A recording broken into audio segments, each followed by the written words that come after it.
What's going on, everybody? Josh Engleman here for Stokastic.com, back again with my NBA DFS contenders on DraftKings for Wednesday, October 30th.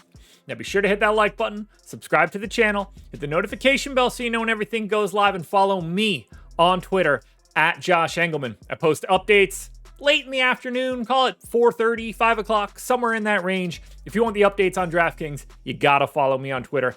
I don't have a FanDuel video anymore, but you can find the FanDuel top 10 as well in that same tweet. Bilal Coulibaly is on the outside looking in. Who will be my favorites? My top 5 plays for today? It's time to find out. First up at number 5, I've got Andrew Nembhard. This is not something that really excites me for today, but I think he's going a little underrepresented. Taking on the Celtics, terrible matchup. Point guard, shooting guard eligibility, 4,400. I'm not entirely sure why a starting shooting guard playing 30 plus minutes a night is $4,400. I love the value here. 12 points, 6 assists, 3 boards, and a steal.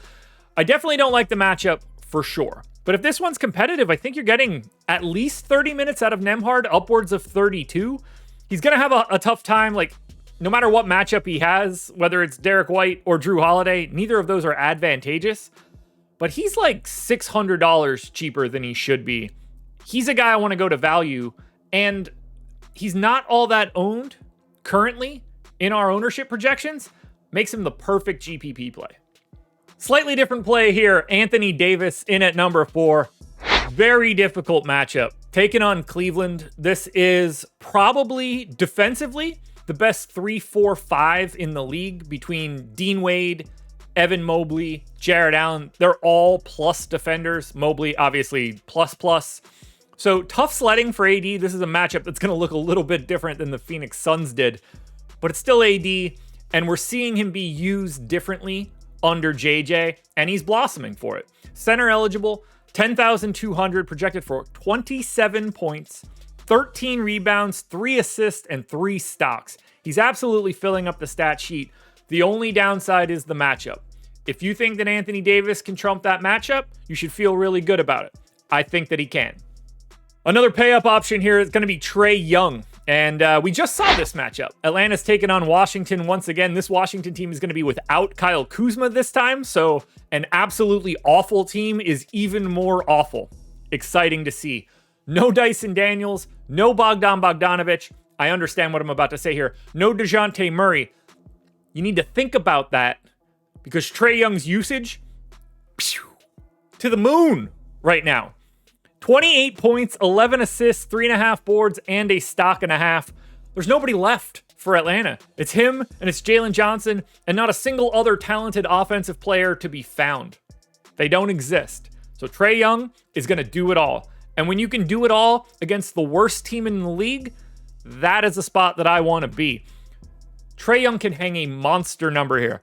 If he's even slightly hot shooting, this is going to be a guy you absolutely want to have, because the Wizards, no resistance whatsoever.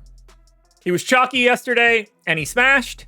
He's chalky again today, and I hope he smashes. Dennis Schroder in at number 2. Point guard, shooting guard eligible, 5,900. Projected for 17.5 points, 6 assists, almost 4 boards, and a stock and a half. No Nick Claxton for this one, but we're getting Ben Simmons back. So we're swapping out a 24-minute guy for a 24-minute guy. I'm expecting it to look pretty similar to what it looked like yesterday. None of that really matters to Dennis Schroder. He's playing like 35, 36 minutes a night. He's running the show. Cam Thomas gets the shots. Dennis Schroder gets the second most shots. And he sets up everybody.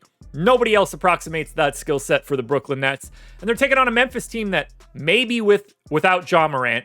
They're limiting the minutes of most of their starters in an aggressive way. So it's not like you're just getting this full bore Morant, Smart, Bane, insert next person here, Jaren Jackson type lineup where you're going to struggle. Memphis isn't really running out like that right now. It's a lot of bench dudes scattered about. And if Morant's not there, it's even more bench dudes scattered about. So while Schroder was chalky yesterday and he had a big day, I know a lot of people aren't going to want to go back to him. You should. He's one of the best things you could find today and a must play in cash games. There's not a chance in hell anyone agrees with me here. And I expect this to come down a couple spots, but he's an incredible value all day. Nick Richards, starting center for the Charlotte Hornets, taking on Toronto. So you got Jakob Poeltl on the opposite side. Two guys that are similar. Not necessarily defensively, but gonna get a couple buckets, not getting your own shot, lots of rebounds. Hopefully you get some blocks. I got him in for 12 points, 10 boards, an assist, and 2 stocks. He's playing like 30 minutes a night for Charlotte. There's still no Brandon Miller, so not that that affects anything, but one less guy that loves to take a bunch of shots. Maybe you can get an extra shot out of Nick Richards. He's 4,800 today. I have no idea why a starting center that plays 30 minutes a night is priced sub 5K. That just doesn't compute. On a point per dollar basis, I think Nick Richards looks incredible. As we get more value throughout the day, because he's just center eligible, I expect his rank to come down. But the way that I feel about Nick Richards today isn't going to change whether he's first or fourth or ninth. He's way too cheap for this spot. They're taking on a Toronto team with no Quickly, no Bruce Brown, no Kelly Olynyk, no Scotty Barnes. There's nothing there, guys. Nick Richards can handle that kind of matchup. As a value option for a center, you can't really beat it right now. He's going to look good all day. And not a lot of people are going to want to click his name because it's Nick Richards. Sounds more like an accountant than an NBA player. That's fine for me. I hope his ownership stays low. I'll take it all. And let's hope that he can do a little bit better than he did for the opening night of the season for Charlotte, where he was dreadful. Today, he's my number one contender.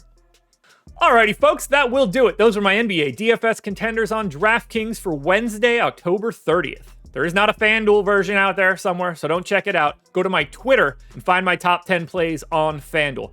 Every single day, plus an update in the afternoon. Like, subscribe, notification, I'm out.